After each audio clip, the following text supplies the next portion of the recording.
Skin Guy Essentials Sirvamayu welcomes you with a standing offer. All skin service up to 50%, all hair service up to 20%. Terms and conditions apply.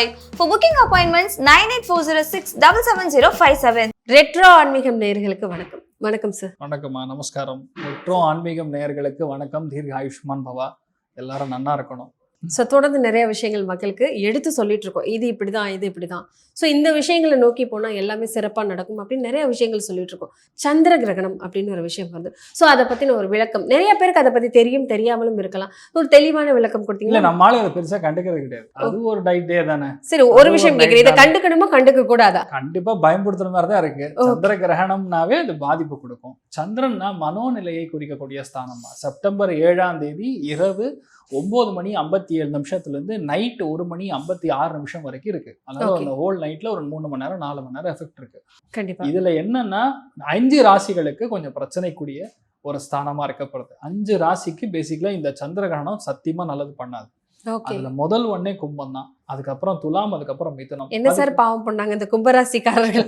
எப்ப பார்த்தாலும் டார்கெட்டே கும்பமாவே இருக்கு. இல்லம்மா, ராகு ராசி லக்னத்துல உட்கார்ந்து இருக்காருனாலே அது பாதிப்பு கொடுக்கும். அதனால இப்ப அதுக்கும் கொஞ்சம் பிரச்சனை பெருசு பண்ற மாதிரிதான் மனோநிலையை கெடுக்கும்.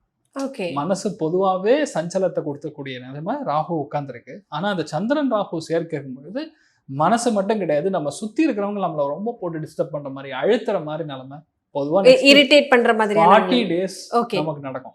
அதாவது உங்களுக்கு ஒரு இடத்துல சின்னதா காயம் பட்டிருக்கு, ஒரு உட்காந்து டிஸ்டர்ப் பண்ணிட்டே இருந்தா எப்படி இருக்கும், அந்த மாதிரி இருக்கிற நிலைமையிலதான் இப்ப ஒரு 40 நாளைக்கு இந்த கும்பம், மிதுனம், துலாம், மீனம், மகரம் இந்த 5 ராசிகளும் கொஞ்சம் பாதிக்கப்பட போகுது.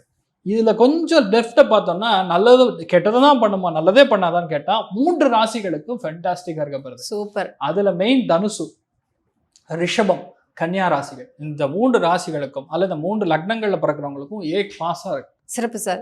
பொதுவாக எல்லா ராசிகளுக்கும் சொன்னீங்க. ஸோ ராசி அப்படின்னு சொன்னாலே எல்லாருக்குமே சந்தேகம் வரும்.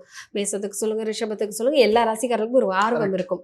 ஸோ இந்த 12 ராசிக்காரர்களுக்கும் இந்த சந்திர கிரகணம் என்ன மாதிரியான மாற்றங்கள் கொடுக்கும்? மகர ராசிக்காரர்களுக்கு இந்த வருடம் வரக்கூடிய சந்திர கிரகணம் என்ன மாதிரியான மாற்றங்கள்லாம் கொடுக்கும்? அதாவது இந்த கிரகத்தை ரெண்டும் சேர்ந்துன்னா அது பேர் யோகம் அப்படின்னு சொல்லுவோம். 2 கிரகங்கள் சேருது, 3 கிரகங்கள் சேருதுன்னா யோகம். யோகம்னா நிறைய பேர்னா இது ஒரு பெரிய சமாச்சாரம் நினைச்சுப்பாங்க. ஆனால் அது கிடையாது. 2 கிரகம் சேர்ந்துன்னா அது யோகம். மகரத்துக்கு பார்த்தீங்கன்னா 2ஆம் இடம் சொல்லக்கூடிய தன, குடும்ப, வாக்குஸ்தானத்துல போய் ராகு சந்திரன் சேர்ந்துருக்கு. ரொம்ப நாள் முன்னாடி பல்லு சொத்தையா இருக்கும், அதெல்லாம் ஒன்றும் இல்லை சரியா போயிடும்னு சொல்லி விட்டுருப்போம். அங்கிருந்து 3, பின்னாடி இருந்து 3, கிட்டத்தட்ட 5 பல்லு ஒரே அடியாக கொத்தா எடுக்கிற நிலைமைக்கு உட்காந்துருக்கோம். இந்த சந்திரன் ராகு சேரும் பொழுது நல்லதா இருந்தது சார், திடீர்னு லைட்டாக வலிச்சதுன்னு நான் டென்டிஸ்ட் கிட்ட போனேன், அவர் இன்னும் எல்லா பல்லையும் உதுத்து விட்டாரு, கழட்டி விட்டாருங்கிற மாதிரி இப்படி விஷயங்கள் நடக்கும். நிறைய பேர் ரூட் கெனால் பண்ணுவாங்க, நிறைய பேர் முகத்தோடைய அமைப்பு மாற்றுற மாதிரி சில சர்ஜரிஸ்லாம் பண்ணுற மாதிரி வரும். எப்படின்னா இந்த சைனஸ் இஷ்யூ இருக்கிறவங்களுக்கு இந்த எண்டில் ப்ராப்ளம் வரும், அதெல்லாம் சரி பண்ணுவாங்க. சில பேருக்கு குளுக்கோமா, அவங்களுக்கு கண் ஆப்ரேஷன் பண்ணுவாங்க. சில பேருக்கு பொறை நீக்கக்கூடிய ஸ்தானம். சில பேருக்கு நல்லதா இருக்கும், உடம்பு கண்ணா பின்னான்னு ஹீட் ஆகும், கண்ணா பின்னான்னு மெயினாக லேடிஸ்க்கு ஆகட்டும் ஜென்ஸ் ஆகட்டும் ஹார்மோன் இம்பேலன்ஸ்னால நல்லா இருக்கிற முகம் அப்படியே ஃபுல்லாக கொத்தா மருகா உட்காந்துக்கும், பிம்பிள்ஸாக உட்காந்துக்கும். இதெல்லாம் டிஸ்டர்பன்ஸ் உடம்புல இருக்கக்கூடிய 2 விஷயம், ஸ்ட்ரெஸ்ஸின் காரணம், 2வது சைக்கலாஜிக்கல் பாதிப்பு. இது 2மே இந்த எஃபெக்ட் காட்டுது.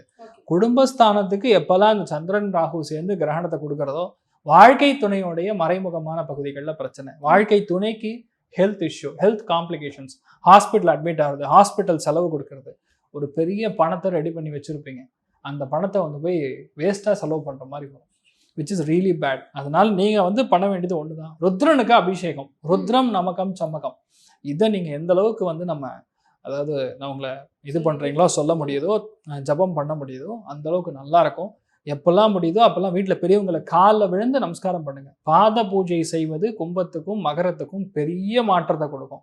இந்த சந்திர கிரகணம் மட்டும் கிடையாது, அடுத்து வரக்கூடிய சூரிய கிரகணமே எந்த பாதிப்பும் கொடுக்காம மாற்றக்கூடிய ஒரு ஸ்தானம் கண்டிப்பாக உங்களுக்கு உண்டுன்னு சொல்லலாம். இதில் ஒரு விஷயம் சொல்லுவாங்க சார், அந்த சந்திர கிரகணம் சொன்னால் நம்ம மக்களுக்கு தெரியுது, பாம்பு நிலவை விழுங்கிரும் அப்படின்னு சொல்லுவாங்க. நிழல் கிரகங்கள், ராகு கேதுங்கிறது நிழல் கிரகங்கள். ஸோ ராகுக்கும் கேதுக்கும் இதுல தொடர்பு இருக்கு.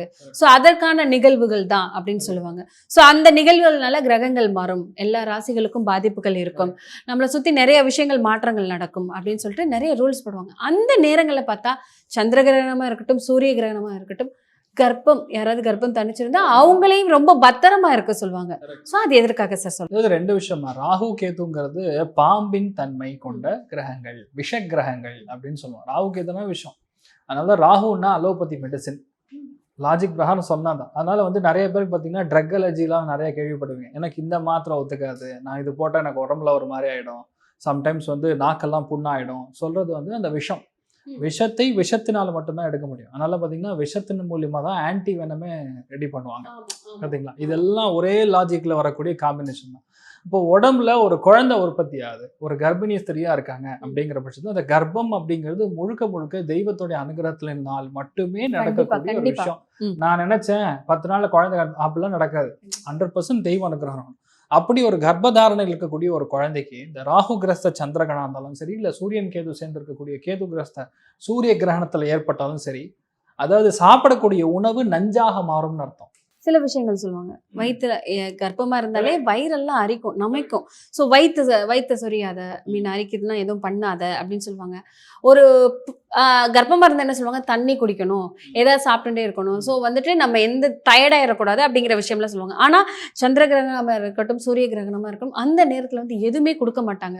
ஸோ கையெல்லாம் ஆட்டிடாத, எதுவும் பண்ணிடாத, வெறும் சாமி வந்து அப்படிதான் கொண்டுட்டு வராங்க மக்கள். அந்த மாதிரி சொல்லும் போது சொல்லுவாங்க என்னன்னா, to be more preventive in nature. அதாவது என்னன்னா, நம்ம சின்ன கொஞ்சம் ஒரு 15 வருஷத்துக்கு முன்னாடி பார்த்தீங்கன்னா, இப்போ பெட்டெல்லாம் உட்காந்துட்டாங்க. நிறைய பேர் வந்து லேடிஸ் வந்து கர்ப்பிணிஸாக இருக்கிறது பாயில தான் படுப்பாங்க. அப்போல்லாம் பாயில் இருக்கக்கூடிய அந்த ஒரு சின்ன ஒரு எக்ஸ்ட்ரா இருக்கிற என்ன சொல்லுவாங்க, ஒரு ஸ்டிக் மாதிரி இருக்கிறத நீங்கள் பிச்சு போடுறது, போர் அடிக்குதுன்னு சொல்லி நகத்தை கட் பண்ணி போடுறது, இதெல்லாம் விஷமாக மாறும், இதெல்லாம் தோஷமாக மாறும். அதனால தான் இதெல்லாம் பண்ண வேண்டாம்னு சொல்கிறாங்க. 2வது, கண்டிப்பாக உபவாசம் இருக்கணும் அப்படிங்கிறது பசிக்கணும், இல்லைன்னு சொல்ல. கர்ப்பிணி ஸ்திரீகள் அதனால சொல்கிறேன், 3 மணி நேரத்துக்கு முன்னாடியே சாப்பிட்டீங்கன்னா நைட் நேரம் உங்களுக்கு பிரச்சனை கிடையாது, தூங்கி எந்திரிச்ச போறீங்க, காலையில் சரியா போகுது.